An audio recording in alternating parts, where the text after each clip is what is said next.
Oh, this freaking Adobe, not Adobe, freaking OBS always does this to me every freaking time, man. It's like annoying. Oh wait, it's on? It's on! Always does this to me every oh my god. Cool. And I didn't even announce anything. It's on. Alright, anyway, so I decided to do a stream about Crystalline. And I might do another stream after Crystalline. Maybe I can try to finish it, maybe not. We'll see. This will be unedited and unfiltered. And if you can hear anything in the background, you know, yeah, I can't do nothing about that. And disregard that, and that is not copyright at all. So, yeah, and plus I'm not showing my face in this episode for now, for episode 4. But enough of me rambling. Let's see. Last time, basically the group decided to stop by a village to like investigate on what's going on with these high taxes. So we investigated, and the treasurer is an evildoer guy that's using dark magic, and now our faithful MAGE-KNIGHT is about to pierce him with her sword. So let us continue the story, shall we? Alright. And by the way, like I said, unedited, but I'm gonna try to do the echo as best as I can with the fucking water bottle that I have.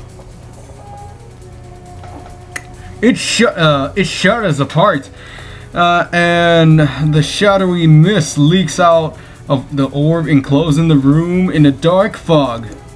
The thick fog clouds my vision, so I can't see anything. As if it slowly begins to fade, I make out Lenna watching her surroundings, but the treasurer is nowhere to be seen.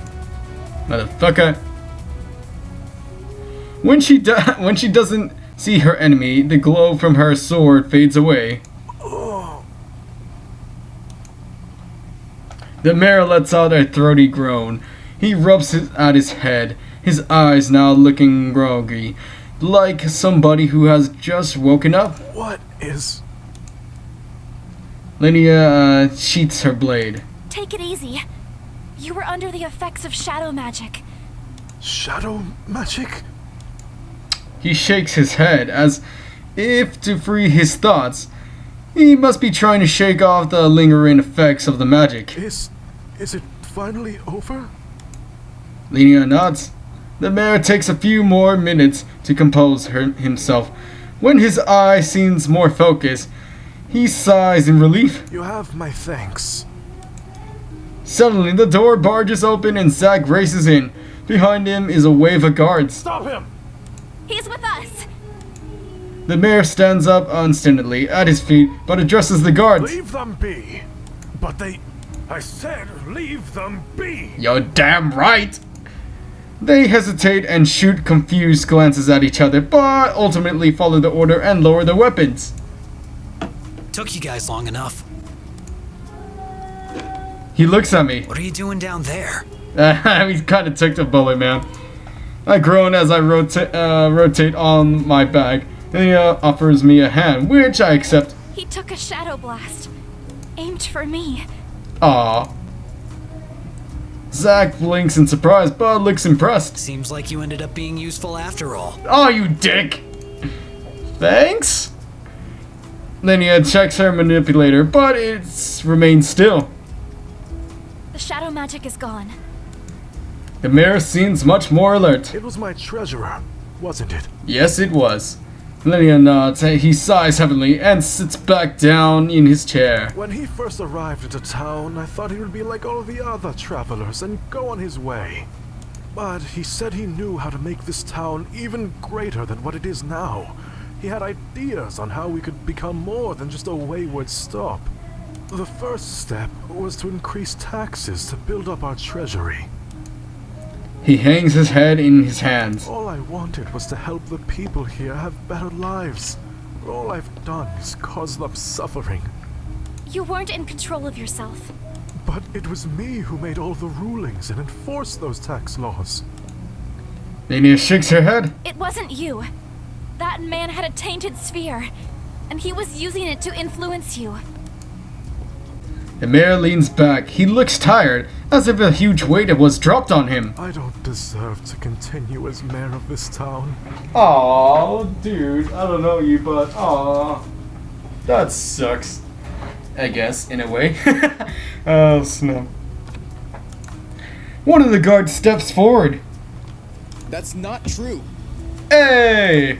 I looked over at the boys, and I recognized him as one of the guards formerly controlled by the shadow magic. I know what it's like when he used that magic. All I could think about was how I could become an honor guard. The thought was overwhelming, and I'd do anything to achieve it. I know that wasn't the real you, Mayor. Whoopa! Alright, there it is. The other formerly controlled guard stepped forward and nods. Me too. Little Garrett still plays with the toy sword you gave him for his birthday. Ah. Says he's practicing for when he joins the guard too. Aw, that's cute. Oh, I gotta put the tab there. Alright. The other guards in the room murmur their assent. There's nobody who can run this town better than you. The mayor glances at the hopeful faces of his guard in his small town, and I can't believe that he knows each other of them by excuse me. Finally, he gives them a weak smile. I suppose somebody needs to clean up this mess. You're not gonna end up cleaning it up. Maybe, I don't know. He gets back on his feet and turns to us. I don't know how to thank you for what you've done for us. Free stuff! Lena smiles warmly. I'm glad we were able to help. Zack and I nod. You must be exhausted. Please, feel free to stay at Raven Pass for as long as you like. You are always welcome here. Oh, nice. Thank you. The three of us leave the mayor to his business and head out of the mansion. Like I said, disregard the voice in the background. Once outside, I glance up at the darkening sky. Lenna mirrors my movements. We should rest up for the night. Agreed. I I nod. saw the inn back towards the shops. Zack leads the way. After turning down a side street, we see the lighted signs for the Hoghead Inn. I stifled a yawn and as we head inside. Oh, it kind of looks similar to the other one. A little bit. Oh yeah, it kind of does. Zack and I sit down at the table while Lenna speaks to the innkeeper. She returns with 2 room keys. Looking a bit shy, wordlessly, she passes one to Zack. What's going on? The innkeeper refused to let us pay for the rooms or food. Said it was by order of the mayor, and one he would happily oblige. Aw. That was really nice of him. She nods. Another silence falls over us, but this one feels natural and not a bit uncomfortable. After a few minutes, the staff brings out 3 steaming bowls and places one in front of each of us. Once the bowls hits the table, Zack digs in with his gusto and practically inhales his food. Lenna and I share a look before we grabbed our spoons. Ah, stew again. She nods. It's hearty and filling. Rabbit again? Actually, this time it's venison. What the hell is that? I take a bite. Better than rabbit. Even more tastes the same. I'll just say even better than rabbit. No way, this is even better. Lenna grins. I like venison more. I try not to wince every time I use my spoon. The fire has eased out of my body, but my shoulders still throb from when I landed on the ground. Lenna glances at me, then gets up and walks back to the innkeeper. She returns with a compress in her hand. She offers it to me with a smile. This should help with the pain. I hold it against my shoulder and smile appreciatively, as the pain slowly melts into a dull ache. Thanks for helping me back there. Aww. I smiled. Anytime. Okay. I continued digging into my meal. So, what exactly makes shadow magic bad? It's far more dangerous than any other elemental magic, and it's incredibly unstable and volatile. The most serious thought of shadow magic is how it's able to amplify the shadowy thoughts of someone's mind. So, that treasure was manipulating the mayor was already feeling? She nods. He might have wanted to help the town by looking to expand, but there's also a bit of selfishness on his part for wanting to do that too. Either greed for more money coming in and more luxurious goods, or wanting more fame and recognition. Everyone has thoughts like that. It's just a matter of keeping those thoughts in check. For real. Lenna nods. Shadow magic, unfortunately, lets those desires loose in a destructive way. Is there any way to block against it? Unless you are a mage. Not really. Lenna picks out her food. Most people can't control the magic well, and it's very easy for it to backfire and cause more harm to the caster than the intended target. The treasurers seem to be handling it well. She looks even more worried. I know. Which is even more troubling, considering the fact that shadow magic is outlawed in Havengard. Zack pushes his now empty bowl away from him. I think he's part of Void. Lenna frowns deepens. I think so too. I noticed the branding on his forearm. What's The Void? practitioners of shadow magic. They first rose to power during the struggle of the Three Kingdoms, before the Treaty of Asaria. They wanted to grow their power in the outreach of shadow magic, and a lot of innocent people were killed in the process. At the height of their power, they grew so powerful and were so destructive that the Three Kingdoms had to set aside their differences and band together. That's when the treaty was formed. Part of the agreement was to outlaw shadow magic. Are you really telling me that it took 3 kingdoms to take down one cult? Shadow magic is a lot more powerful than any other elemental magic, which is why there are people who still want to practice it. It's impossible to stabilize the magic, so it's deemed too dangerous to be used. Zack nods. I see. No wonder both Lenna and Zack seemed so grim when they first noticed the shadow magic. I stifled another yawn. Is everyone done eating? Zack and I both nodded. Then I suggest we head to bed. I second that motion. I'm exhausted. I know. She grins and I can feel a rush of warmth to my face. I guess she saw my yawn. What the fuck, honestly? Zack leads the way upstairs, clutching one of their keys. We stopped in front of the 2 adjoining doors. Well, good night then. Good night. Zack nods. Lenna turns the key and let herself into the room, then gently closes the door behind her. Zack also turns the key and let himself into the second room. As I'm about to follow him in, the door slams shut. Very funny, I turn the handle, but it's locked. What the hell? Zack, let me in. He ignores me, so I pound the door. Come on, let me in. He doesn't answer, but a couple of people poke their heads out their rooms and glared at me. Oh, shoot. Oh, wait. What the hell? What's this? The unknown. They're misspeaking, though. Who is it? Who's that in the background? I'm not... little sister, and not trying to get copyright, but she fucking damn it. Welcome to the unspoken stream. Unknown. Welcome. Let me no, fuck. I really gotta get a bigger desk and a desktop for this type of thing, and another monitor. There's a lot of things I gotta get sooner. Yeah, yep, forget it.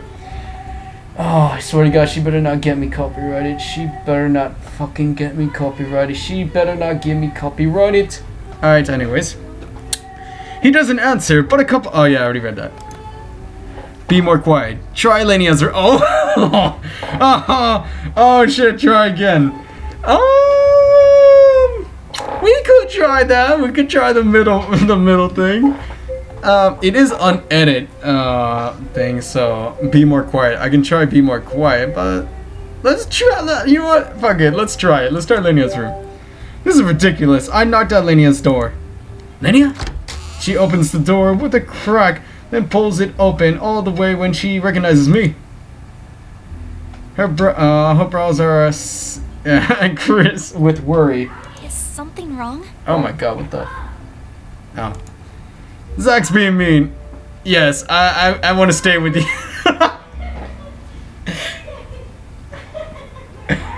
Oh my god. I don't know what the hell's they're doing back there. Zack's being mean. I'll just say this. I want to stay with you. Let's see how that's gonna go. Let me quick save this. Actually, I want to be certain. Oh, wrong thing.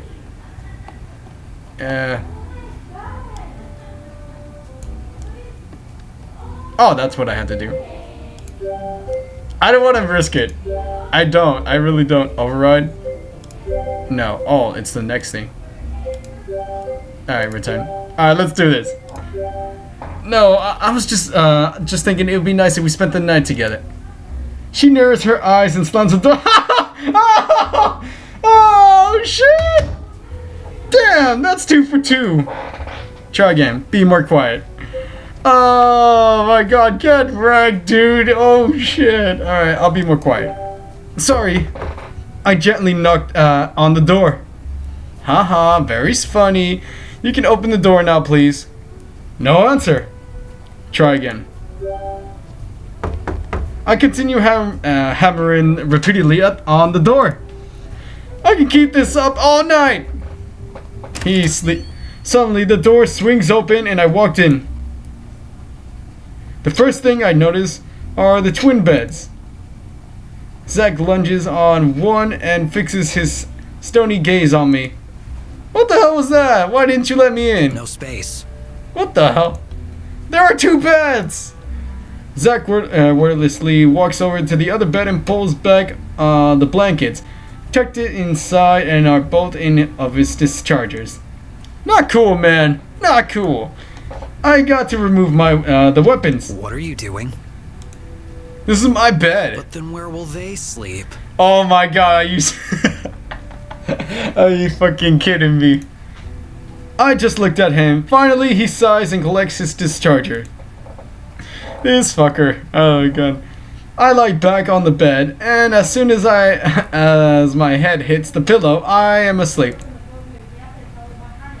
I'm rudely awakened by the mysterious yells. As I blink my eyes open, I see the pongo planted on Zack's face. What is going on? Zack leaps off a bed and continues his scolding, and the pongo scurries under the pillow. I think you are scared of him. Get out of there! He snatches the pillow to reveal the pongo contently blobbling over his discharges. The pongo's eyes are slitted shut, and he wears a silly grin. Excuse me. Don't even think about it. Zack scoops up his discharges and forcefully gives them a shake. The pongo's eyes snapped open as he wobbles in the air, clinging for his dear life. Its dear life, whatever. Toy!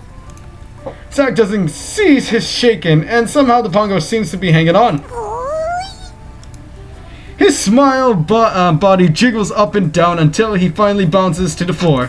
Poi! He glares daggers at Zack, who is too busy inspecting his dischargers to notice.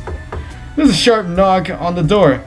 Barely comprehending what's going on, I shuffled to the door and I opened it a crack. I heard yelling. Is everything She cuts off mid-sentence and her eyes grow wide. I look behind me and see Zack dangling his dischargers high in the air while the pongo leaps up to reach it. These aren't for you to absorb. Poi! I'll just wait for you guys downstairs. Before I can answer, she turns around and walks away. I can't blame her for that. I closed the door and started to get dressed. A long while later, I emerge from the room with the pongo sitting on my head. Zack has his dischargers back in their holsters and shoulders his pack. We head downstairs and meet Lenna, who is waiting at one of the tables. Is everyone ready? Yep. Yeah, as long as that thing doesn't come near my dischargers again. Poi! The pongo sticks out his tongue. Lenna speaks before the two of them can start again. All right, then let's hit the road. Alright, cool, transition. With one final nod, she leaps the way out of the inn and back into the town. Is there something else gonna happen? The rest of the journey towards Alumia is peaceful yet uneventful. The Pongo snoozes on my head for most of the way there. Lenna frequently sneaks a peek at him and smiles to herself. Zack keeps to himself and continues to be in the lead for the fewest lines spoken. By midday, I can see the stone building of Alumia. We make it through the city gates without incident. Oh, that looks nice, actually. That looks dope. Unlike the quaint houses of the Middle Hill village, Alumia is built taller and grander. Grounder. The more noise as people fill the streets. Zack stares down a side street. This is me. Aww. I crane my neck and peer into an alcove. It's a shortcut to the inn. Lenna nods. Safe travels. Hopefully our paths will cross again. Probably. Good luck at the Mage Academy. He heads into the alley. Do you think we'll see him again? She shrugs. Mercenaries have a way of just popping up. Let's keep moving. The Mage Academy is straight ahead. Whoops.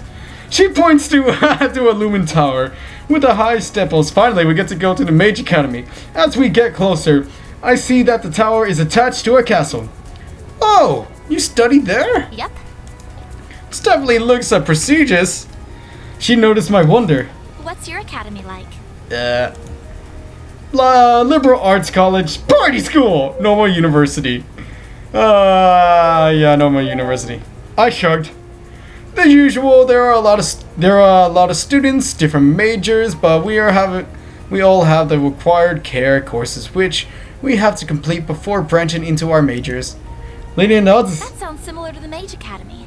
Everyone here must learn magic and casting, but after that, we are able to choose a discipline. Like becoming a mage knight? Yeah, that's right. We began making our way down the grand street of Alumia. Once we arrive at the academy, Lenna pushes right through the red iron gates and leads me across the expansive quad. Oh wow. Students passes by in flocks, chattering animatedly. Each of them wears nearly identical long cloaks, differing only in color. Lenna glances excitedly at a girl wearing a white cloak. Do you know her? No, but we're in the same house. Huh. What does that mean? You can tell by her cloak. White means she's learning wind magic. I pay more attention to the specific colors. There's white, red, blue, and green. I bet I can guess which color represents what. Wind is white. Lenna nods. Red is fire, blue is water, and green is earth. She grins. You got it. We walk past an enclosed field. A young man sporting a green cloak, holding a book in one hand and with the other hand, aims his manipulator straight ahead of him. His mouth is pressed in concentration, and beads of sweat leans in his forehead. After a few tense minutes, the earth rumbles beneath him, and dirt spike shoots out of the ground. That was awesome! Come on! Transition. Lenna pulls my arm, reverting my attention back to the task at hand. We enter the east wing of the castle and into the open fair.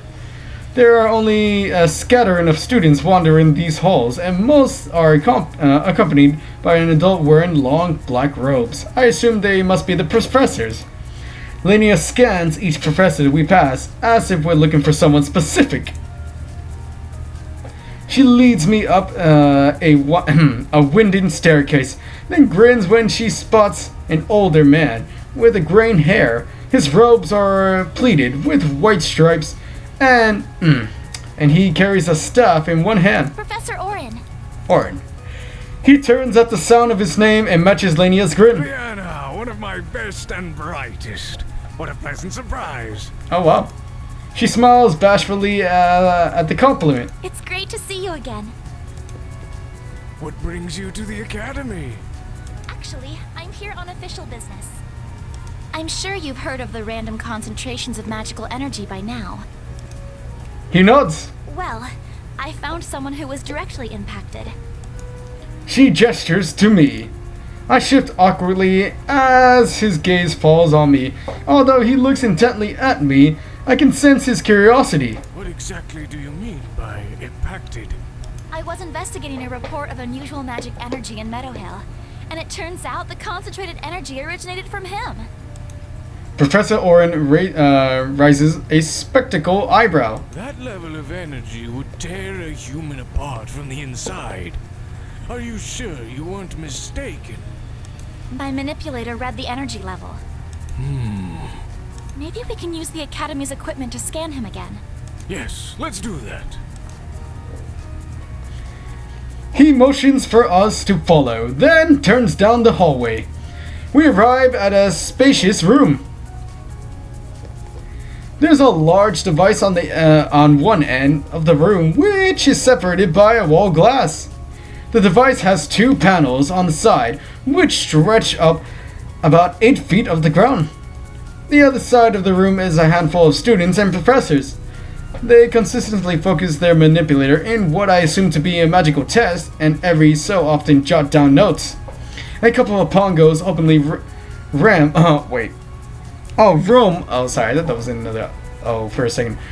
about the room, mostly ignored by the people. If one wanders a little too close to a crystal, a student chases it away. Otherwise, they leave each other to be. I thought you said pongos weren't really welcome in society. Lena looks fondly around the room, and reminiscent smiles on her face. They aren't, but mages tend to like them. Pongos absorb residue energy on the mage from casting, which is surprisingly nice. Kind of feels like a gentle massage. Professor Oren gives her a soft nudge. Go ahead. She nods and turns to me. We're gonna take another scan of you now. You're talking about the huge thing behind the glass, right? Yeah. It looks intimidating, but it functions the same way as my manipulator. Alright. One of the students leads me to the device and has me stand between the two panels. There is a crystal mounted on the top of each panel.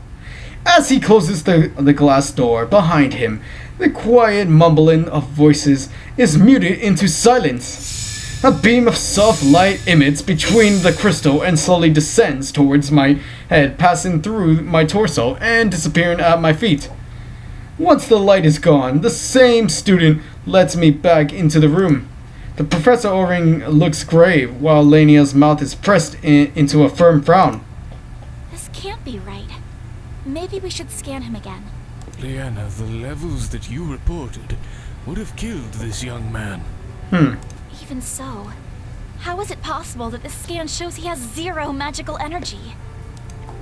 She holds out her manipulator just as we first met. A pale light glows. Unlike our intentional meeting, as she holds her manipulator closer to me, the light remains unchanged. Lenia's face falls. Professor O'Rain puts a comforting hand on her shoulder. Had he just cast it?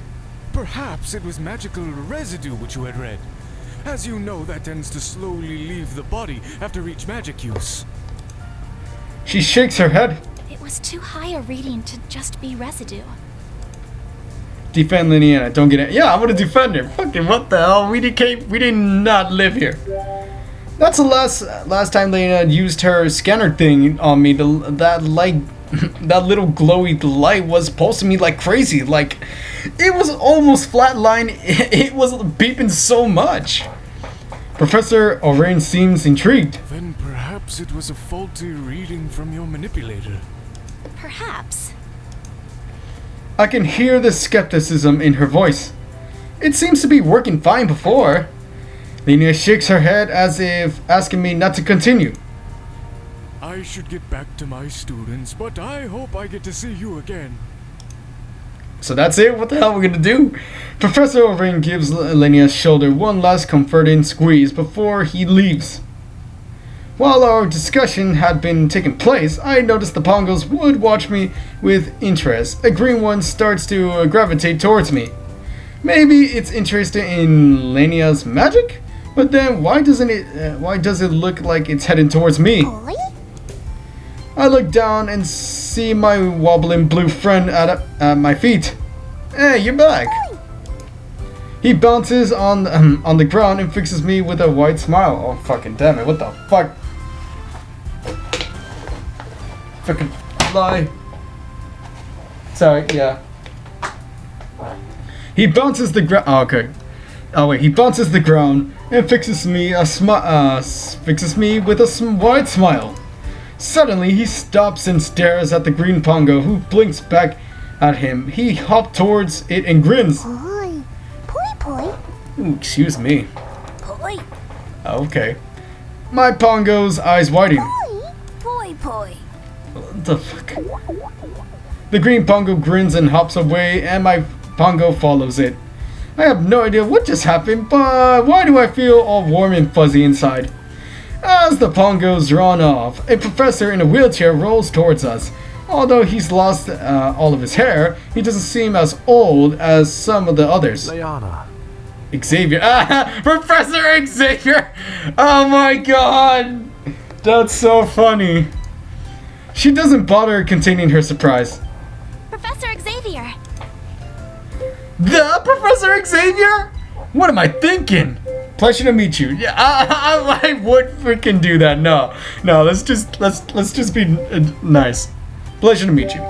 He smiles at Lenna. It's always nice to see a familiar face. Then he turns to my attention to me. His attention to me. It's nice to meet you, sir. You as well. Professor, is there something I can help you with?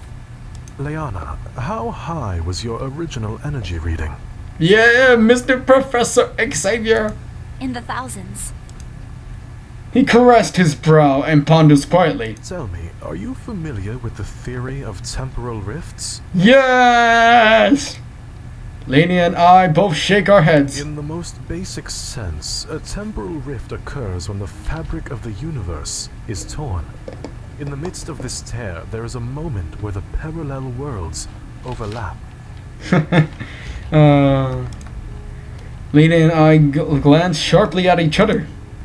Would it be possible to cross between these worlds? It may be in theory, but it'd be very difficult. After all, that type of travel between worlds would require an immense amount of energy, an amount that no human would be able to manipulate and survive. That's why most elders have dismissed this as nonsense. But listening to all that's been said today, it coincides quite closely with this theory. For the first time since we arrived at the school, I begin to feel a glimmer of hope. What more can you share about this theory? Well, not much, I'm afraid. As I said, most consider it to be either nonsense or too inconsequential to waste their time on. Although there is one man who spent his life developing and researching this theory. He used to be an instructor of this academy. Is he still in Illumia? Unfortunately, he left many years ago in search of Ember Mist. Lenna purses her lips. The hidden city. He nods. If it's hidden, I'm guessing it will be hard to find. Before he can respond, a student with two long pigtails strains over. Please allow me to accompany you on your quest. Amilia Estella. Professor Xavier replies sternly. Absolutely not. So she has fire magic, but there's also some ice in it. Huh? Could you elaborate on your disapproval? This is an excellent opportunity to further my research and education. This is not a Mage Academy-sponsored expedition, so there won't be mages around to protect you. It's a dangerous journey, especially given the fact that no one knows the location of Ember Mist. The girl stays silent, and I can practically see the cogs in her head spinning as she contemplates his words. Finally, she nods. Understood. As soon as she finished speaking, she turns on her heels and walks away. What just happened? Pay her no mind. That's just how she is. Who is she? That's Amilia Estelle, the university's prodigy. She's only a teenager, but already a mage caster, which means she can manipulate two different elements at the same time. Dope. I flashed her a grateful smile for an automatically explaining what a mage caster is. I'm guessing a mage caster are usually a little older than a teen. Lenna grins. Just a little. Most mage casters are in their 40s. My eyes widen. She must really be something special then. Anyway, thank you for all of your help, Professor. I'm sorry I wasn't able to be more helpful, but I wish you the best of luck on your journey. After saying goodbye, his wheelchair moves on his own and pushes him out of the room. Whoa, did his wheelchair just move by itself? Not quite. He's using wind magic to push it along. Huh. That's more I see the magic in use, the more I wish I could use. What did you think of everything the professor said? It sounds exactly like what happened to me. We should find this Ember Mist city and talk to the professor there. She nods. Unfortunately, no one knows how to get there. Let's stop by the inn. Since it's a hub for travelers from all over, there's bound to be someone who knows something. That sounds like our best course of action. Once again, Lenna leads the way out of the academy. I follow her through the twisting roads of Illumia. When we asked why we were taking so many turns, she said she wanted to avoid the marketplace, which would be so crowded with people we wouldn't be able to walk through. Soon we reached the inn. The place is a lot larger than any other inn we've stayed at so far. Oh yeah, sure, but same set in the scenery. I get whatever. Alright. Along with the smoothly crafted dining tables. There's a fireplace along the firewall with the labeled jars on the mantle. The place is fairly busy for this time of day, and only a couple of tables are open. Per usual, Lenna speaks with with the innkeeper. I see him point towards the couple of fireplace. When she returns, she drops a key in my hand. Here's the key to your room. I figured we're going to be spending the night here. Of course. I nod as I pocket my key. The innkeeper doesn't know how to get to Ember Mist, but he says that couple comes from the far desert. They might know. Cool. Maybe we should split up. We can cover more ground that way. Good idea. I'll go talk to that couple first. Okay. As Lenna walks off, I survey the room. Ask the cute girl. Ask the loner in the corner. Ask it. Yeah, let's ask the loner in the. Let me quick save this. No wait, actually, let me see. Ask the loner. That loner types usually travel the world, don't they? I approach the man sitting alone in the far corner of the inn. His head is down as he nurses a tank card. Once I get close, I recognize him. Zack? His head shoots up and stares at me with with those familiar stoic eyes. Oh, it's you. You finished whatever it is you came here to do? Yep. Cool. He's still just as talkative as ever. You finish up at the academy? Yeah, it was interesting. Mages usually are. One of them told me about the city of Ember Mist. Zack snorted. Sending you on a wild goose chase, huh? I guess that means you don't know where it is either. Nope. Well, it was worth a shot. Alright, well, good seeing you. He nods. Let's ask the cute girl then. Fuck it, why not? I approached the pretty redhead by the bar. Hey there. She smiles. Hi. Oh god, consort. Are you looking to join a party? Can be. Oh my, you little rascal, you. I sit down beside her. Have you been here long? She gives me a curious look. Long enough to know that I haven't seen you before. Oh my. I'm just passing through. Oh, where are you headed? To Ember Mist.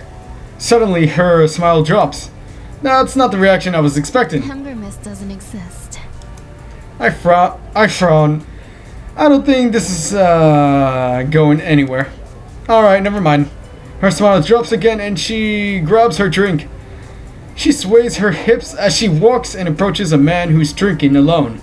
Her alluring smile returns as she sits down beside him and touches his hand. Wait a minute. Is she a consort? Let's pretend that didn't happen. Looks like I'm having no luck. I wonder how Lenna's doing.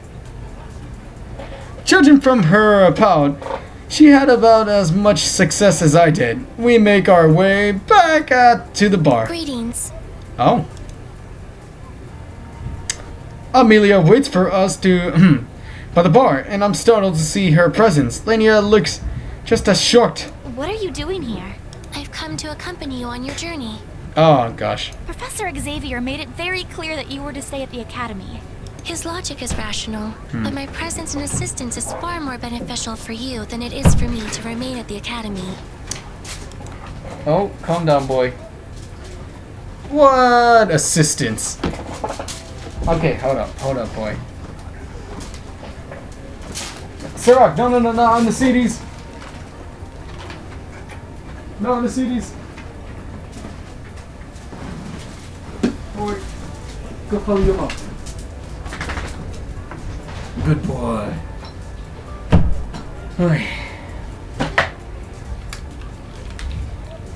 Alright, sorry about that. What was I looking? I am aware of the location of Ember Mist. How is that possible? What the fuck? Okay, well, plot convenience. How I know is irrelevant. Oh, well, excuse me. Alright, if you know, then tell us where it I is. will gladly impart this knowledge unto you should you accept me as a travel companion. Sure, why not? Let's do this. But the academy won't let you go. She shrugs. If I cannot go, then I suppose neither can you. Fuck. Lenna bites her lips. I can tell she's torn. We should let her join. This is about it. Yeah, let's let her join. Fucking, why not? No, actually, let me quick say this. I'm gonna be sure.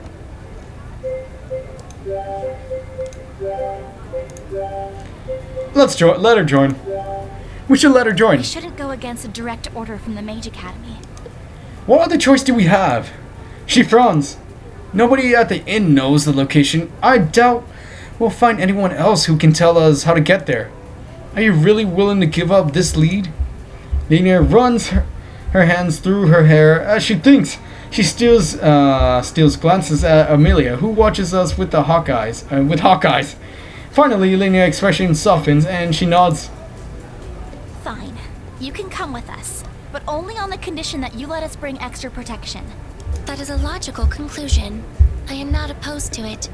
Alright, robot. Alright. I'll see if I can find some mages last minute. No! Well, we can just get Zack, to be honest. Both Lenna and I stare at Amilia. Mages will alert the academy of our proposal. And then they wouldn't let us go. Correct. I suppose that makes sense. Let's just get Zack back, honestly. She taps her finger to her chin. I guess the only other option is to hire a mercenary. And we already know who to get. I grin. I just have the person in mind. I lead the two of them where Zack is sitting. Hey, Zack. He looks up from his tankard. If he was surprised, but doesn't show I it. didn't expect to see you so soon. We were feeling a little bit of separation anxiety. To my surprise, Zack cracks a smile. I'm actually here to do business. Zack cocks his head slightly. You have my attention. Of course.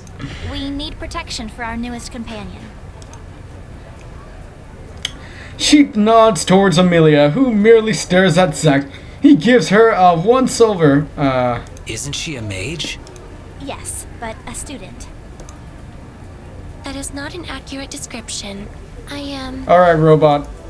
Lenna glares at her. A student. While not untrue, I have fulfilled the necessary curriculum to be considered. Amelia! Huh?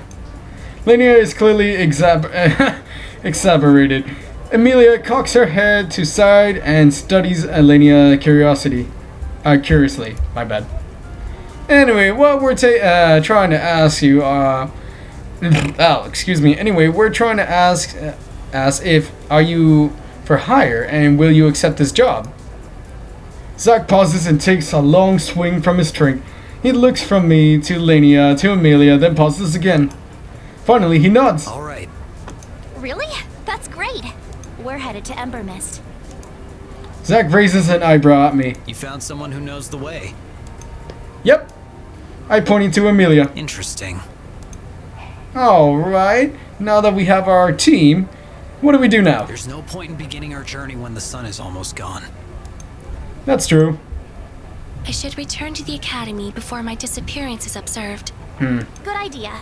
We can reconvene here tomorrow morning. The three of us leave, Zack alone, and Amilia heads out in the inn. Just as she leaves, a group of young adults burst in. They laugh loudly, and their cheeks are flushed, as if dancing or running a circlet of flowers is on each other's heads. Lenna gasps. Oh, the festival! Hey, let's rage, let's party! Festival? Yeah, it's Viva a celebration of the fiesta. spring equinox. Do you Oh. want to go check it out? Fuck yeah! Sure! Sounds fun. Lenna It grunts. is. It's one of my favorite festivals. Oh, interesting. We exit the inn. Although the moon has traded places in the sky with the sun, the streets are still bustling with people. Lenny and I followed the crowd until we reached Town Square. Oh, nice. Colored strings of crystal lights hang from the large cherry trees lining the perimeter of the square.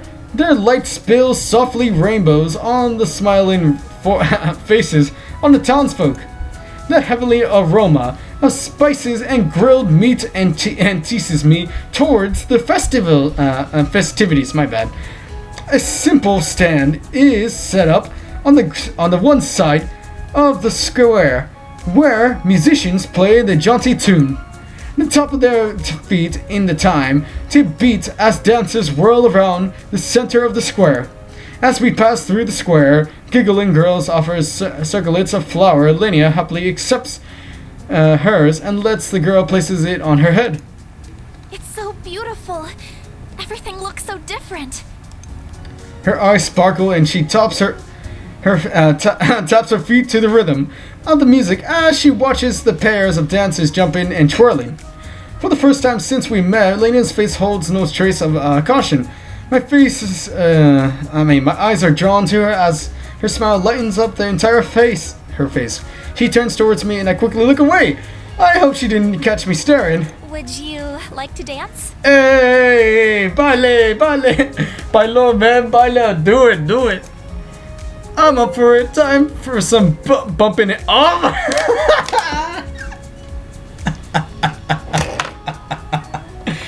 I can't. Oh shit, the fucking puns are real on this one. Oh, I need some water, man, after all that reading, to be honest. Alright, wait, let me read the. Alright, can you handle my mad b-boy skills? I can't dance. Let me quick say this. I want to see if I can get back to this eventually. Oh my god. By the way, this is no edit, so I'm just saying, whatever. Sure, whatever. I'm up for it. Sure, but I never danced like that before. Oh? How do you normally dance? Depends, like cha-cha, merengue, freaking waltz, or like just like straight up dance, like put my hands up and my feet moving, like freaking oosh. Just put some Spanish music on and girl, bring it. Just simple 1-2 step, side to side. Her eyes glitter as she waits expectantly. One step at a time, suave and elegant. This is awkward. Let me quick say this. Oh my god.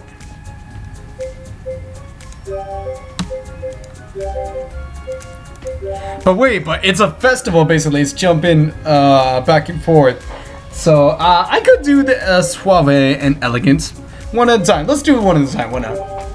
I awkwardly step from side to side. Somehow I'm dancing even worse than usual, and I am not even keeping it in time with the beat. Lenna hides a giggle. Let me show you how we do it here. Oh.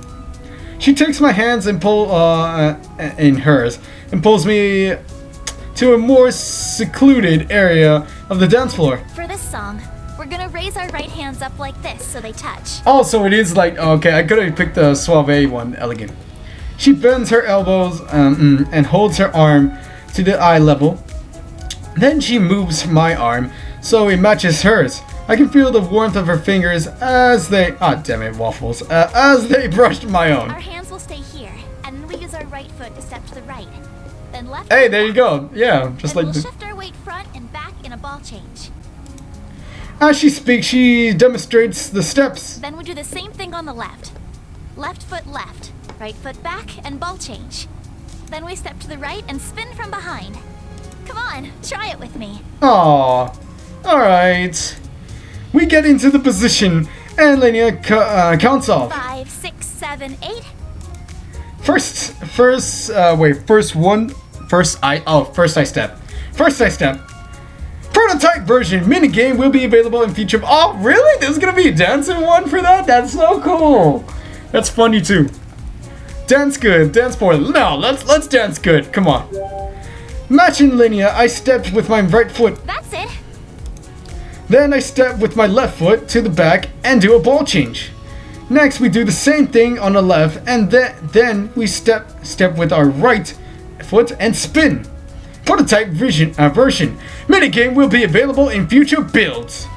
Dance good. All right. I step to the right and spin from behind. Lenna and I are a step apart. What? You want a song? Where? Me and Mom, we're gonna go eat ice cream. Same here, Scoob. I'm not gonna. Why not? Listen.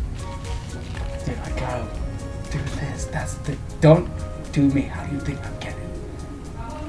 Just go. Save me if you could.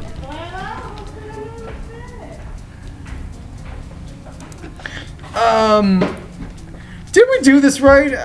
Are we supposed to be this far apart? Yeah.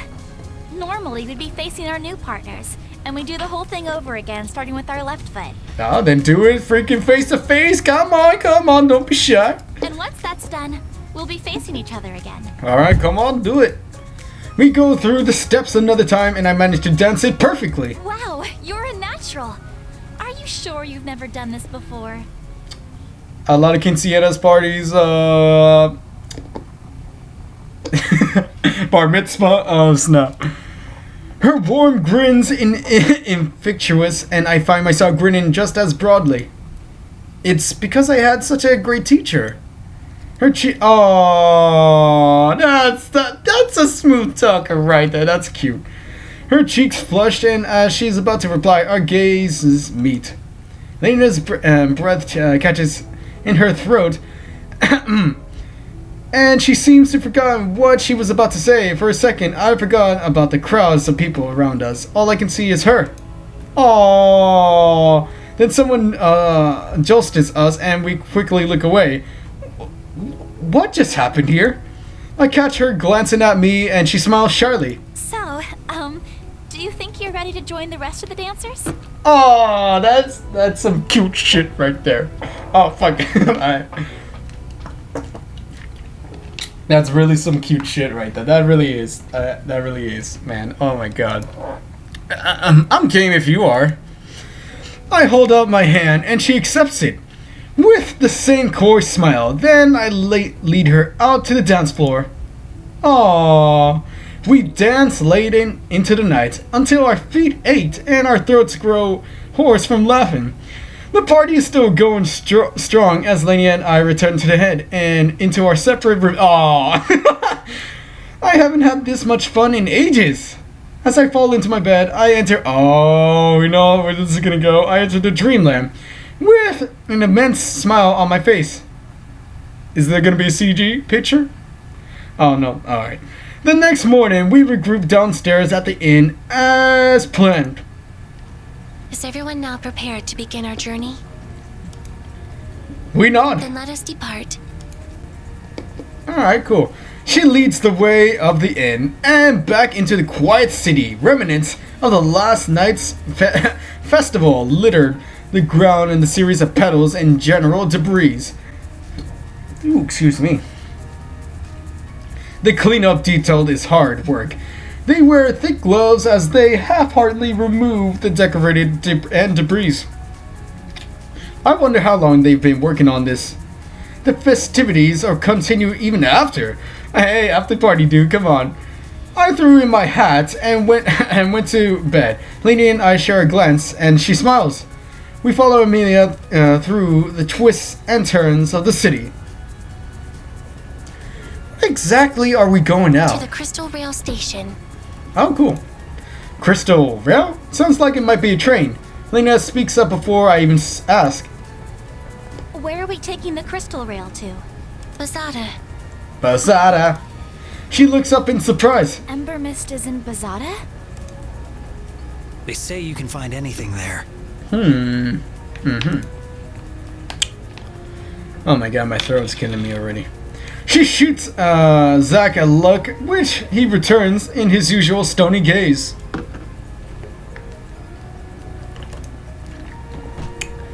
What was so surprising about Bazada? It's just closer than I expected. Oh, convenient. Ember Mist is not within Bazada, but Bazada is the closest station to the location of Ember Mist. Lenna seems skeptical, but doesn't push it. I guess we'll find out whether or not Amilia is right. What happened, Bobby? What's up, my little gordo? My little gordo. Are you trying to... Which is this, right? Come on. Come on. Come on, man. Stop going in and out. You know I love you. But stop it. Don't do that. Don't do that, Bobby. Transition! We continue the rest of the way in silence. After a few minutes, we arrive at the station. The setup is a simpler version of our train stations back home. The ticket booth is right across from the entrance. While they sort out our retrieving tickets, I look around Vendors selling food and trinkets lines perimeter of the enclosed space. The building is mostly empty at the time morning. We must hurry if we wish to catch the next crystal rail. Once we get our tickets, we rush down back hall, which opens up to the platform. Oh! Arriving onto the platform is a sleek bullet train. Porcelain white, with the windows dotting the sides. My jaws drop as I watch it hover over the tracks. A pair of long crystal rows runs along the bottom of the train, with identical crystal rows lining the track. This is cool! I feel almost giddy as we line up to board. I can't believe I'm about to ride on a hover train. Lenna cocks her head to the side. Is this not something you're used to? No, we have something like a hoverboard, but not those other type of hoverboards, but an actual hoverboard, a kinetic type of thing. But yeah, close enough, close enough. Not exactly. We have trains too, but they're mostly run on diesel and electricity now. The original models were powered by steam. Lenna's eyes widen. That must be some powerful magic. That's not magic. That's just boiling water. This is magic. Lenna smiles. Hi. The Pongo's eyes the crystals on the train. His mouth opens in anticipation. Lenna notices and snatches him up. Hi. He wiggles at first, but after she gives him a few pats on the head, he calms down and grins at her. We're about to board the train when the attendant stops us. Sorry, Pongas are not allowed due to equipment which are sensitive to energy absorption. Damn. Oh. Damn. Lenna looks sadly at the blue guy in her arm. I'm sorry, my friend, but I think this is where we say goodbye. No, our little Pongo buddy. He blinks back at her in confusion, and a worried smile on his face. Hi. Lenna's lips tremble. I'm sorry. She gives him a final hug and sets him down on the ground. Then, glassy eyes full of tears, she rushes into the train. The Pongo blinks. Hi, Poi. Amilia cocks her head to the side and looks at it. The Pongo mimics her. Hi. I have not known you long, but I will be saddened to see you go. Okay. She nods and then hops onto the train. Zack looks at the Pongo and instinctively his hand protects his gun. Try not to eat anyone else's weapon. Aww. Poi. The Pongo blinks at Zack's retreating form. Finally, it's my turn. I'll miss you. I guess this is goodbye. I'll miss you. His blinks and grins. Boy. I didn't expect this to be so difficult. He cocks his head to the side and tries again. Poi. Sorry, little buddy, but this is as far as we can go together. Poi. He tries to hop onto my shoulder, and as he's done so many times in the past, but I don't let him. I'm sorry, but you have to stay here. Poi. Oh, no! I feel so bad. I quickly turn away and my head onto the train. While other people board the train, I join the rest of the group. Lenna tries to control her sniffles while Amilia lurks down at her feet. Zack acts as casual as always, but the nod he gives me lacks lusters. We're all feeling the loss of the Pongo. He was my first friend when I came to this world. After we had a moment of compose ourselves, we searched for our train cabin. We passed through the few cars before we finally found our cabin towards the end of the train. Oh, cool. Oh, snap. Amilia slides open the door and then shuts it immediately. Excuse me. Impossible. Huh? What's going on? She opens the door again and we all peer inside. Inside cozy cabin are plushy seats, a rack above the seats to hold any luggage, and a rectangular table in the center. There are also pongos bouncing happily on the seats. Boy, boy! Oh, this sneaky little guy. Pongo! Lenna squeals excitedly and scoops him back up into a big hug. We all file into the cabin after her and shuts the door before anyone notices the pongo. When Lenna notices our stares, she clears her throat and sets him back down. But how did you get in here? Seriously, weren't you just outside a second ago? How did you get in here and find the cabin before we did? Impossible. I think our pongo broke Amilia. Zack, as unfazed as always, plopped down into one of the seats and leans back. Some things just can't be explained. With how often the pongo seem to disappear and reappears unexpectedly, cause anime logic, you'd think we'd be used to it by now. I take a seat as well as the pongo hops into my lap. Lenna pouts as the pongo moves away from her. Amilia seems to be recomposed herself and also takes a seat. Not much later, I feel the jerk of the train departing and hear the calming hum of the engine. Both Lenna and Amilia stare out the window. Zack has his head down and his arms crossed.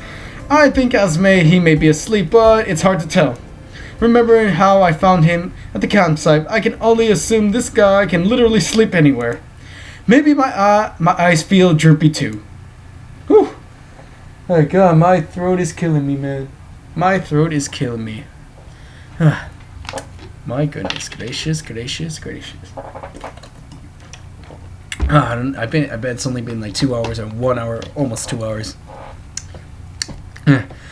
I really went all out last night, and I didn't get enough sleep. I doubt anyone will mind if I did just cut up a few of those hours I lost. When I was awakened, everyone else was awake too, and looking more bored than ever. Only the pongo snoozed in my lap. Oh, beautiful. How long was I asleep? How long was I asleep for? Lenna glances at me. Just a few hours. Are we almost there? No. We will not arrive before tomorrow. Damn! Tomorrow? Yes. Yeesh. What am I gonna do with all the spare time? I automatically reach into my pocket and pull out my phone, forgetting for a second that it doesn't work.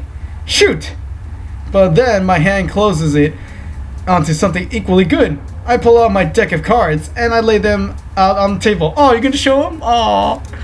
Lenna cranes her neck to see better. What do you have there? My cards. Shuffling cards, man. I cut the deck and shuffle them. Want to play something? There's enough people that we can play cheat. How do you play that?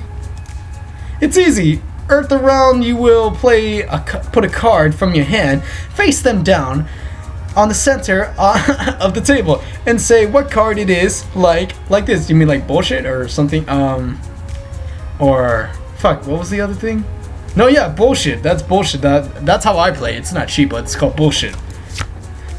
I put one down as an example. One king. Then everyone else at the table can decide whether or not I'm telling the truth. Yeah, it's bullshit. Alright, if you think I'm lying, you call out cheater, and I have to reveal the card. If I was lying, then I take all the cards in the pile, If I was telling the truth, then whoever accused me takes all the cards in the pile and the next person starts a new round. Yeah, it's bullshit, dude. It's basically bullshit. That's how I play cards. You win by having no cards in your hand. Sounds like fun. I'll play. Nice.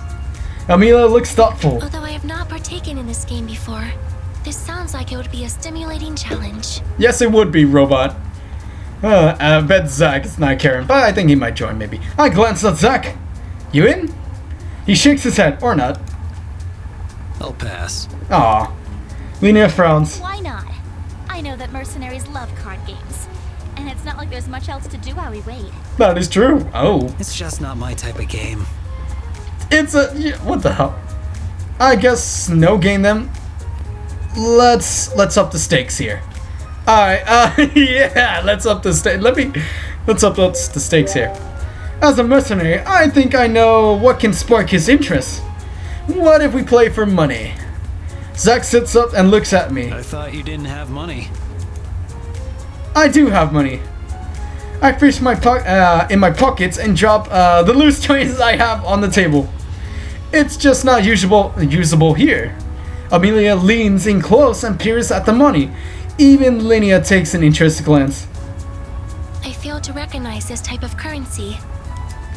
Well, I'm not exactly from Assyria. Amelia stares intently at me. After a long pause, she looks back at the coins. I see. I point out the different types of chains I have. Make sure you get the pennies. They're the most oh, this fucker. Are these not made from copper? Oh, she is right on that. Yes. And the nickel would be made from nickel. Yep. Also yes. Suffice it is to say, should not the nickel be more valuable than the penny?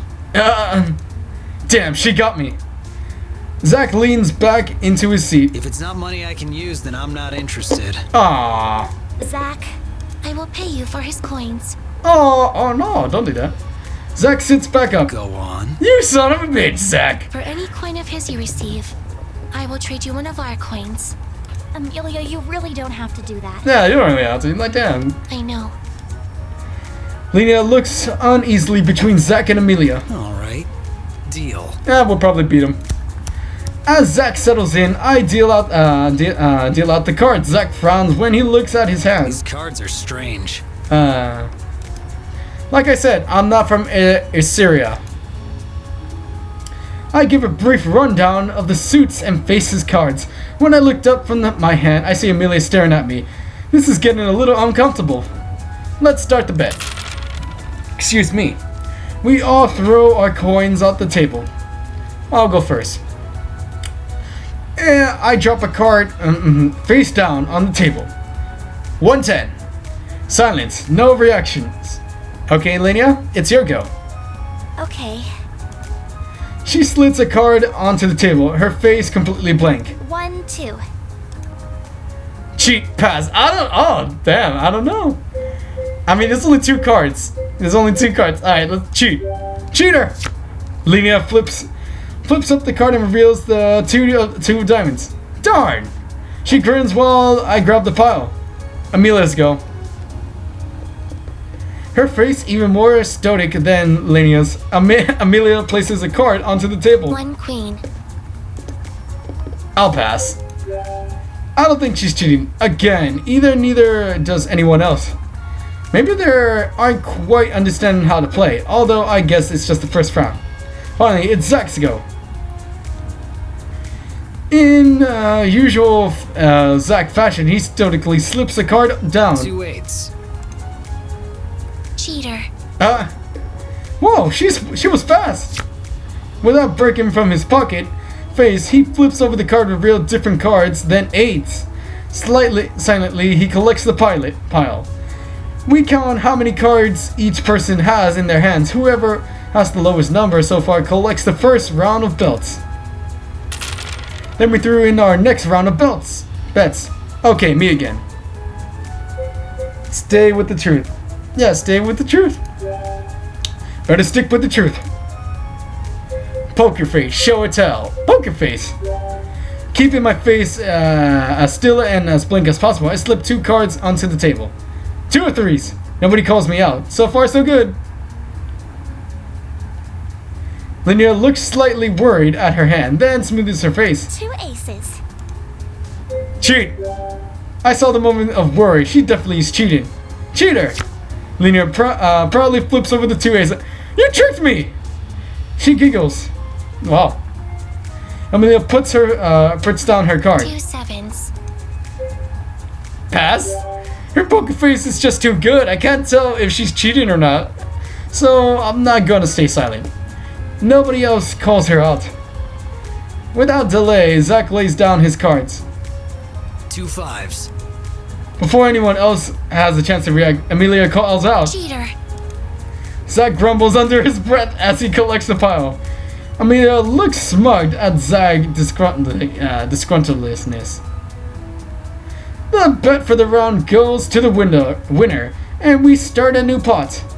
Back to me again. Truth.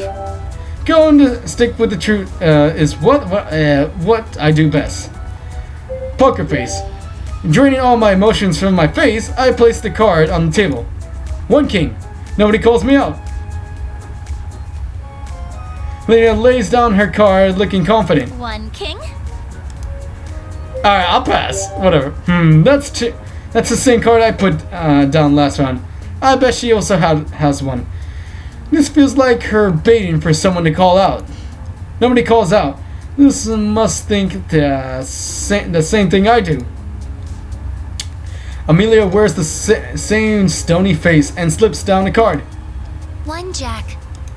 I'm gonna call a cheat on her. Cheater! Amilia wordlessly flips over the card, reveals a 10 of clubs, and she slips it back into her arm. Hey, I got it right! Zack plays his cards. 1 6. Again, Amilia is faster than anyone else. Cheater. Zack growls in frustration. How do you know every single time? Amelia just stares at him with her same blank stare, which frustrates Zack even more. This is the dumbest game ever. Oh, don't be so pouty. He throws his cards down on the table and knocks over the coins before crossing his arms. Lenna jumps away from the table as Zack hits it. Her eyes widen. I'm a little taken aback and jolt back, which wakes the Pongo. Only Amilia remains unfazed. Poi poi. So, should we keep playing? Of course. Oh. Zack picks up his cards back up. Lenna and I glance at each other and burst out laughing. After first, Amilia looks us at bewilderment, but our laughter is so contagious that she breaks a smile. Are we playing or what? Aww. We resume the game with a smile all around. The longer we play, the more the game everyone became. Needless to say, Amilia correctly guessed Zack's cheats every single time, much to Zack's ever-growing frustration. In the end, I won the game with the first to run out of cards. When we were tired of cheat, I thought of a couple other games. It was late into the night when we all decided to turn in and go to sleep. The sun shines brightly through the window and splashes onto my face, forcing me to wake. Woo!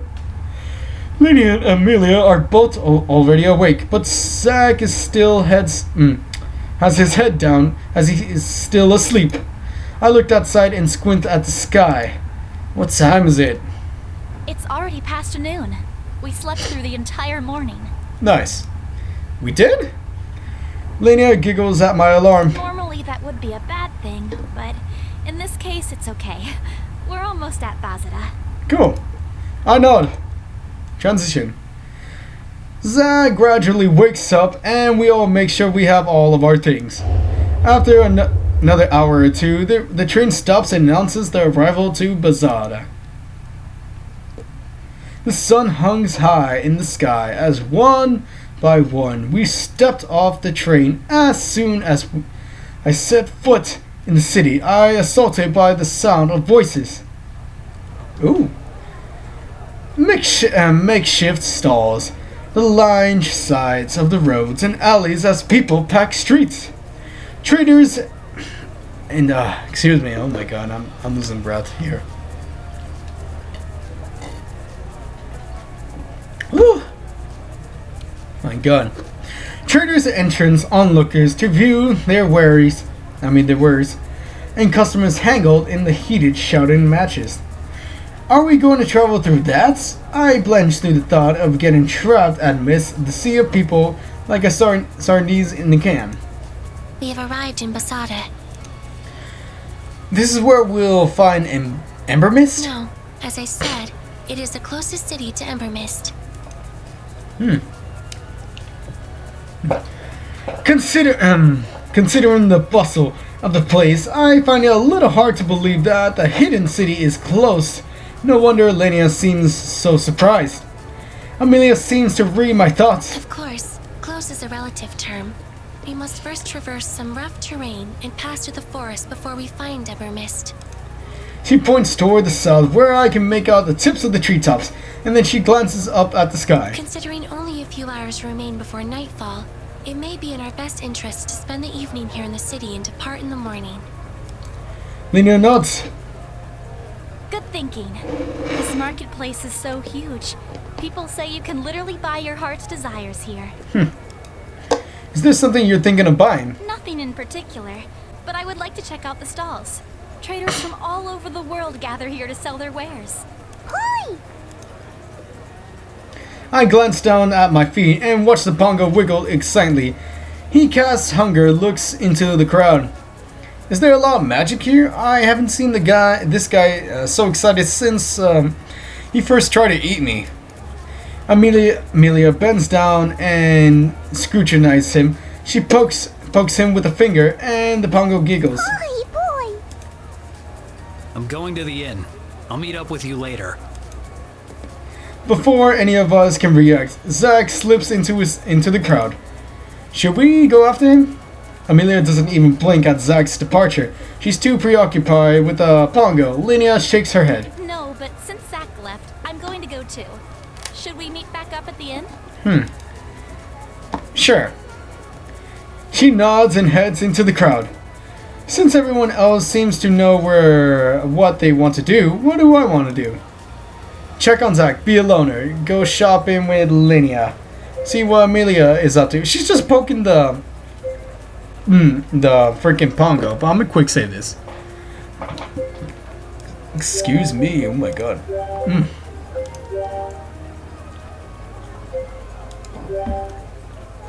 I decide to seek out Amilia. I stand by awkwardly while Amilia mutters to herself. She seems to be in the middle of something and doesn't notice my presence. Male, adolescent, of the cerulean variant. She holds up her bracelet. The Pongo blinks at it, then looks back at her. Amilia cocks her head to the side as she observes him. With Amelia's attention still on him, the Pongo scoots closer to the bracelet and looks at her again. Go on. He cautiously sniffs at the bracelet, then sticks a tongue out to lick the air. Afterwards, he grins widely at Amilia. Interesting. Normally, a cerulean Pongo will leave out even the slightest trace of magical residue. Amilia doesn't have a chance to finish as the Pongo springs into her arms. She fumbles the catch and pulls the Pongo close to her chest to stabilize him. What do you think you're... Her voice trails off as she looks down at the still smiling Pongo. Oh, excuse me, guys.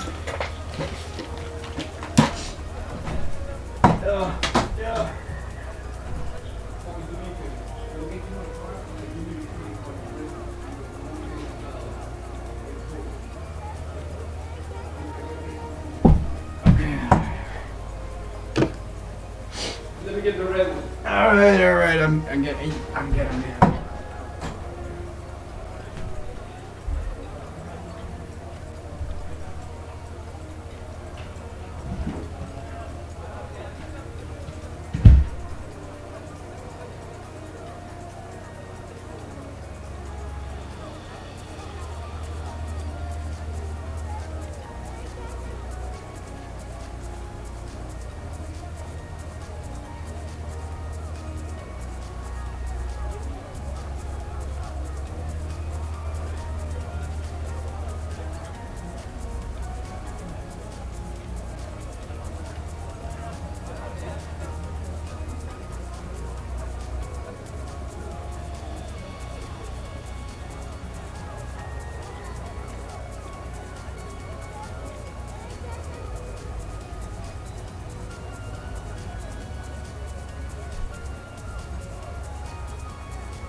Come on, Bobby.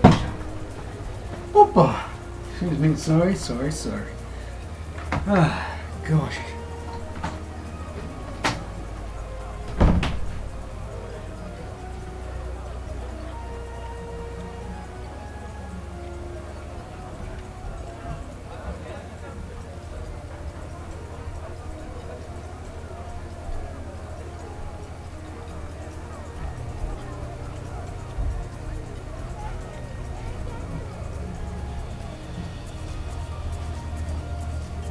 Yeah, Bobby. Oh, sorry for that little delay. That little delay. My god, my voice. I really gotta get my membership back on freaking PlayStation. I really should. Alright, back to Amilia blinks as as the cautious melts away from her face. The corners of her mouth curls up in a smile, and then she squeezes the Pongo in a cuddle. Boy. The Pongo wheezes as he's squished against her chest. Aw, so cute. Should I be watching this? Join in. I can join in. Oh my god, I'll just say, oh, it's so cute. Aw, you do like him. Amilia gasps and drops her arms, letting the Pongo tumble to the ground. Oh my god. I was merely conducting analysis. Oh, so you do have feelings. Oh, come on. Boy. The Pongo hops back into her arms and snuggles against her. Amelia's cheeks ting pink. She clears her throat. Regardless, I am going to the apothecary. What is that? Apothecary? Can't we just heal with magic? Yes, there are mages who specialize in healing magic, but they use earth magic which neither Lenna nor I possess. Oh. As such, you will need to purchase healing items to treat a wound. Huh. Makes sense to me. Would you like me to go with you? No. It will be faster if I go alone. Oh, well, shit. Before I even have a chance to react, she turns on her heel and walks away. As she goes, the Pongo pops up his face over my shoulder and gazes longer and longeringly at me. Boy. I don't know. A single tear rolls down his cheek. Pongo! I reached out for him as the distance between us grows. Wait a minute, why is he making that face? He could literally leave at any time and just come back to me. Come back! He turns around and disappears from my view. That sneaky little Pongo. Check on Zack. Go shopping with Lenna. I guess I could be a loner. I mean, well then again, we could go shopping with Lenna. There's that. Zack, he's gonna be at the end. She's not fuck it, let's go. I head into the same direction. I think Lena's gone and duck into the crowd, trying not to bump into too many people as I explored in the marketplace. I've never seen a place this crowded before. It doesn't feel like walking so much as being pushed by everyone. Despite all that people, I'm fascinated by the market stalls. Merchants sell all different types of merchandise, ranging from the clay pottery to magic amulets. As I'm being pulled through the crowd, I see a glimpse of the blonde hair and white armor. That must be Lenna. I wade through the crowds and see Lenna frozen in place. Hey, Lenna. She blinks at me. Hey! How's the marketplace so far? Really interesting. There's a lot of cool stuff I haven't seen before. She seems distracted. Do you smell that? I breathe in deeply. Smells fruity and sweet. Smell what? Smells I'll say smell what? I don't even know. The entire market is a melting pot of smells together and it dulls the olfactory sense. Is there something I should be smelling in particular? I think it's coming from that stall over there. Come on! She darts back into the crowd and I quickly follow until I stopped at a stall filled with delicate glass bottles. Is this perfume? Yes, welcome. A tan man in silken robes ushers us closer to the stall. He selects a glass bottle filled with a pale pink liquid and offers it to Lenna. A noble scent to match such a noble woman. Oh, those little sweet talkers. Lenna blushes and delicately sniffs the bottle. Her eyes widen in recognition. Is that extract of spirit orchid? What? The man grins broadly and claps his hand together. Yes, yes. Very rare. From the far celestial mountains. Huh. I never expected to find this perfume here. What is that? Lenna offers me the bottle and I take a tentative whiff. It smells fruity, like a cross between an apple and a pear. This is flower? She nods. The spirit orchid. It only grows in the deep forest of the celestial mountain range. Why is it called the spirit orchid? The roots are a very pale white. And when it grows, it almost looks like it's floating midair, like a spirit. That's kind of neat. She nods absentmindedly and continues to hold the bottle. Do you want to get it? Lenna quickly shakes her head. Oh, sorry. It just reminds me of home. Aww. My grandmother used to wear this perfume whenever she left the house. When I was little, that meant taking me down to the market. She smiles fondly at the memory, but her eyes hold a hint of sadness. I loved wandering the shops and stalls. It didn't matter if I had nothing to buy. It was a chance to leave the house and be like everyone else. It sounds like you didn't go out much. It was complicated. She doesn't offer up any more information and returns the bottle to the blank spot on the shelf. Although she's been very helpful in helping me understand this world, Lenna doesn't talk about her past much. I glance at her again. She looks possessively at the bottle, a small crest in her brow. Suddenly, a new scent cuts through the floral perfumes. It smells of cinnamon and spice cookies. Hey, Lenna, do you smell that? She jolts out of her thoughts and blinks. Smell what? I think it's coming from that stall over there. I grin, and just as she did before, I dart back into the streets. Hey, wait! We wave through the people before stopping in front of the stall filled with an assortment of baked goods. I breathe in heavily sweetness of sugar and sigh contentedly. Lenna closes her eyes and inhales. It smells so delicious! I browse the array of cookies and tiny cakes. Lenna gasps. They have cinnamon parfaits. Ooh, I nice. love those. What are those? They're cinnamon and vanilla custard layers with apricots. Nice. What do you think looks good? Cupcakes! I don't like sweets. I'll try the cinnamon parfaits. Yeah. Actually, the cinnamon parfaits you mentioned sounds really good. They are. And they're not super sweet either, which is why I like them. I fished in my pockets for my wedding from yesterday. Today's treats are on me. And he looks amused. Are you sure you want to use your life savings? Oh, do not patronize me. I chuckled. Don't worry, you've been very generous towards me ever since Meadow Hill. This is the least I can do to repay you. I know it's not much, but please consider this as a token of my appreciation. Lenna smiles bashfully. Thank you. I grin, then pay for the cinnamon parfait for Lenna and a dessert for myself. Cheers! I hold up my dessert and take a bite. As the sweetness melts in my tongue, I let out a contented sigh. This is even better than I imagined. Lenna giggles and lets out the equally happily sigh as she bites into her cinnamon parfait. This is why I love markets. I nod in agreement as we return to the streets. One of the guards in the market notices Lenna's Mage Guild emblem and pulls her over to talk. Sorry, I need to take this. Oh. Since this looks like an official business, I better leave them be. We can catch up later then. She smiles. Okay. Be a loner. I can check on Zack. You know what? Zack's gonna be in the freaking stall. Let's be a loner. Whatever. I'm ready for a little bit of me time.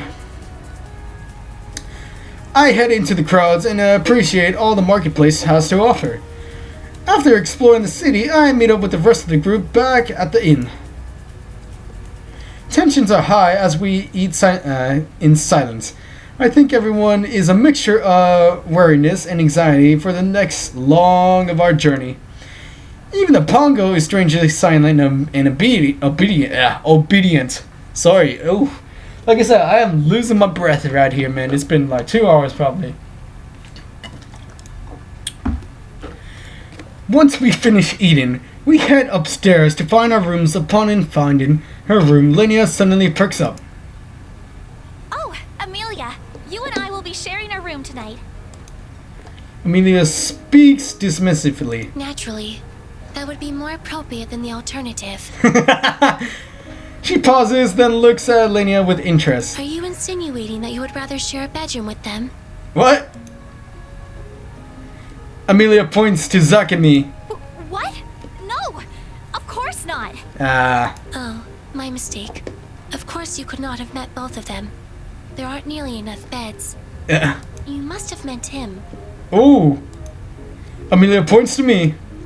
Lena's face turns pink and shakes her head. Amilia, that's not true. That's cute. If that is false, then why is your face red? The point is, I'd obviously rather share a room with you. Sure. Amelia blinks. If that is the case, then why even bring it up? Because I'm excited. It'll be nice to have some girl time. Amelia studies Lenna, then nods. I concur. Sharing a room has proven to strengthen bonds amidst peers and foster camaraderie. Okay, robot. You mean make friends? Precisely. Lenna grins and Amelia smiles back. Boy? We all glance down at the pongo by our feet. Is it my imagination, or is he trying to ask us which room is he going to sleep in tonight? Amelia snatches him up in her arms, of Pongo course. needs to spend the night with us tonight. We need him for science. Sure. As Amelia slips into their bedroom, Lenna nods rapidly. Yes, for science. Sure! Science, bitch! Then follows Amelia into the room and slams the door shut. There's a moment of silence as Zack and I stare at the closed door. Is it just me, or did that seem unusually suspicious to you? Yep. Is the pongo really that special? Use me instead! I'll just say that. For some reason, I feel we missed out by not securing that pongo. Zack shakes his head. More like we dodged a blast. Don't you mean bullets? Bullet? I guess idioms don't translate well here. Never mind. Still baffled by what happened, Zack and I enter our room and get ready for bed. Whew!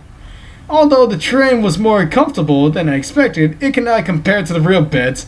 As I snuggle into the blankets, I soon drift into a restful slumber. Excuse me. Zack and I awaken at the dawn and slightly go about preparing for the day. Excuse me. As I grabbed a few items off my bed, I looked over at Zack, who is fiddling with his gun. The guy sure gives his discharges a lot of attention. Morning. He glances up and nods. I'm heading down. Meet me there when you're ready. Sure. Zack shoulders his pack and leaves. This is probably the quietest morning I had so far. It's a little strange. I pack up the last of my things and follow Zack downstairs, where I found him waiting alone. Where are Lenna and Amilia? He shrugs. Still getting ready, I guess. Okay. That's unusual. Lenna is generally the first one up. We wait a couple more minutes before the girls finally show up, carrying the pongo with them. Amelia smiles widely at the pongo, who grins back. The two seems to be in a good mood. Lenna, on the other hand, looks exhausted. Good morning! What were you two doing last night? Gang's all here, let's go. I'll just say that. What were you guys doing last night? Hey, Lenna. She masks a yawn. Morning. Jeez, what happened last night? You look exhausted. Oh, Lenna glanced at Amelia and the pongo, then blushes. As per our last conversation, there was science to be done. Right. Science. Science, right. Boy. Zack looks just as bewildered as I do. I think I might be better off not knowing. Okay then. We should move on so we don't lose any daylight. Zack looks over at Amelia, who rummages through her bag. Eventually, she pulls out a map I glanced at it carefully detailed mountains and rivers. Suddenly, I'm missing my GPS. We will proceed eastward through the forest adjacent to Bazada. From there, we will travel northbound towards the Sonoa Mountains. Her finger scrolls across the different locations. Assuming there are no divergences in the course, we should... Oops. Amilia follows the map, and glances of the rest of us. We all looked at each other. Then let us begin our journey. Transition. She leads the way out of the inn and through the streets of Bazada. Even this early in the morning, the marketplace is still bustling with people. Carefully traversing the streets and alleys, the crowd begins to thin as we reach the city borders. Amilia consults her map, then continues out of the city. Without the high covers of the stalls, I blinked at the clear blue sky. In the distance, I can see the dark leafy cover of the trees. That must be where we are going. Once we reach the forest, I'm surprised by how much shades the leaves provided. Ooh! The branches are strong and the leaves are thick, exposing pockets of the sunshine. Whatever. Amilia keeps the map on hand. I'm sorry. I'm losing my voice here, man. As there are no trails aside from a few others straggling, exploring the woods. I can hear the scurry of the woodland animals. With so much cover for a few people, this will be a perfect opportunity the bandit ambush. I look towards Zack and Lenna, who both seem unconcerned. I suppose it wouldn't make sense for bandits to hide out in the forest, which is mostly devoted of people.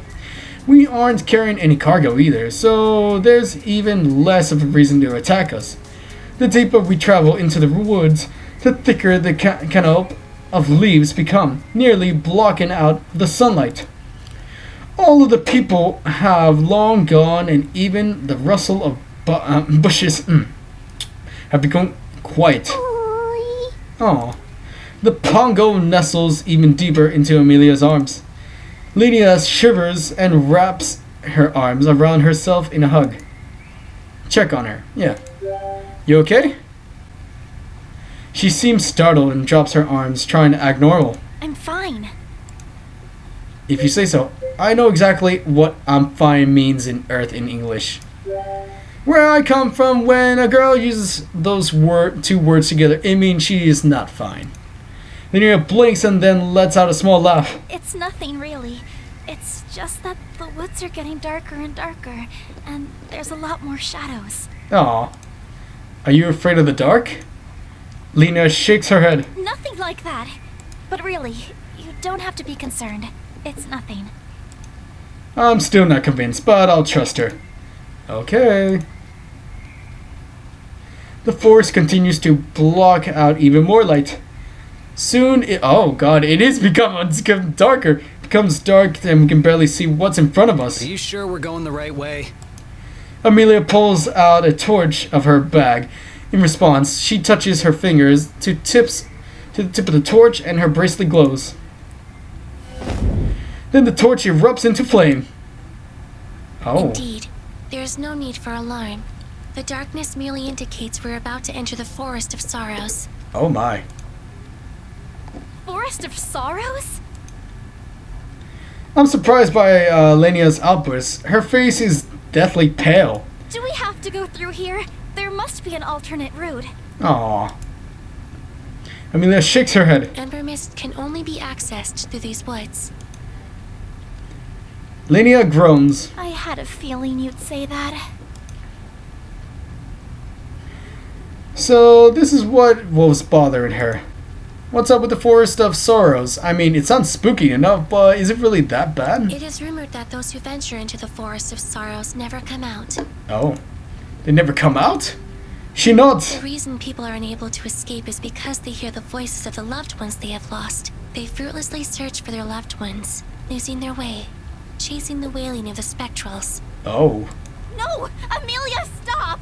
Oh no, oh my. We can travel through this stupid place if we have to, but no more of this story stuff that isn't true and can't be true, so it's not true. Oh wow. Although Lenna tries to put on a brave face, her voice grows shriller the longer she talks. Right. Amy nods? You mean Amilia? Whatever. Then let us continue. I turn to Zack. Do you think all that stuff about the forest of swords is possible? It doesn't matter if I think it's possible, because it's the truth. Zack! Stop! As Lenna turns away, Zack cracks a fleeting smile before resuming his stony stare.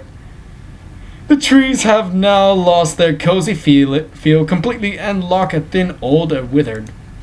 The eerie silence of a deafening of each crunch of leaves beneath our feet reminds me of an inevitable of death and decay. I keep seeing the flashes of beady eyes peering amid the branches. The squawks of crows pierces the silence, making me jump. Instinctively, I pick up the pace, as does everyone else. Lenna grows increasingly agitated. Are you sure we're going the right way? I swear that I've seen that. Oh my. A cold gust of wind extinguishes the torch. Oh! That's so cute. That's so funny too. Oh shit, man. Oh my god, that is perfect right there. Oh shit. Home. Oh wow, really? It's only been an hour and 41 minutes. I have not checked this in a long time, man. Holy crap. Guys, that. Oh, hey, yellow, red, green, yellowish. Hey, don't fuck with me. Do not fuck with me, stream. Lenna latches onto my arm and pulls it closely to her chest. Her eyes are squeezed and shut as she buries her face against me. The light returns as Amilia relights the torch. Lenna peeps, an eye open and glances down at my arm, and where it rests on her chest. Her cheeks burns as hot as the torch, and she quickly drops her arm. Sorry, That's adorable. She trails off as she blushes deepens. I bet her nerves from the force, the awkwardness and grabbing me is making her flustered. She must be more comfortable holding on to me, but that's an equally awkward suggestion. Pull her close, hey, as if she wants to grab my arm. Whatever, she let it go. I'll just say that. You can hold on if you want. Lenna almost seems grateful for the offer, but then notices Zack and Amilia. No, it's okay. The light going out just caught me off guard. Uh-huh. Are you sure? She nods. Okay. Oh. Zack waits impatiently a few paces ahead of us. Can we move on? Affirmative. We all hurry to catch up with Zack and continue through the forest. No wonder people get lost. This place feels like it's endless. Gradually, the darkness fades away as the trees are illuminated by an eternal glow. As the blue and green light chases away the shadows, my mood begins to lift. The trees look ancient, but full of wisdom and secrets instead of bad omens. Whatever. The pongo squirms wildly in Amelia's arms. He wiggled free and hops around in glee. As he hops, he opens his mouth widely, but loses his balance and blinks as he falls on his head. After a few more confused seconds, he shakes himself and tries again. There must be a lot of magic here. We have made it through the Forest of Sorrows. Coolio. Lenna sighs in relief. Finally. So Ember Mist is close. A natural concentration of crystal energy would indicate we are on the correct path. Ah, the crystal must be what the blue and green glow is from. What do you mean, on the correct path? Haven't you traveled here before? Amilia shakes her head. No, this is my first journey. You mean you had us travel through the Forest of Sorrows without knowing for sure that it would lead us to Ember Mist? That is correct. The gives two fucks does not give two fucks at all. Nina gaps at Amilia. Well, we did make it through. And if we do reach Ember Mist, then she would have delivered on her promise. Zack nods at Amilia, who looks curiously at him while deep in thought. It looks like she's reworking the previous analysis of him. Then she nods back. Lena opens her mouth to argue but stops. I suppose it doesn't matter now that we're almost there. On that conclusion, let us continue. Ha! Transition. We trail behind Amilia, the Pongo blissfully hopping along as she navigates us out of the rest of the forest. Ember Mist lies just beyond the edge of the forest, and soon as we approach the heavy gates of the city. Oh wow. Two tan men with leather armored and covered wooden staves inlaid with rough crystals stand guard. Their staffs are crossed with the light seems to shimmer as it catches the negative spaces between the staffs. You know what? I'm gonna leave it off for right here for right now. I'm gonna stream this again probably later, but I'm gonna edit Super Dimension since it finally finished download. But thank you guys for tuning in for Crystalline Part 5. But damn, our little fair I don't know what the title is because our freaking MAGE-KNIGHT got scared. I'll think of something, but yeah. So without further ado, I hope you guys have a good night, good evening, good morning from wherever from. So peace out and sayonara, guys. Bye bye.